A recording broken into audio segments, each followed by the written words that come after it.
Introduction to text and data types in Python. Notice that within the print function, we have passed in the text "Hello World" with quotations included. Any text that is inserted within quotation marks in Python is referred to as a string. Strings are one of the many data types that is acknowledged by the Python programming language. A string is text.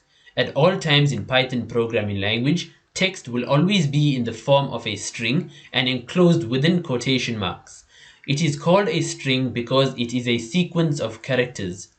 The print function can print any text to the screen as output. Text is not the only data type that it can print to the screen.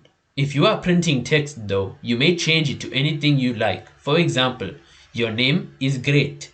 Smiley face. Having data types in a programming language effectively boosts the entire power of the programming language.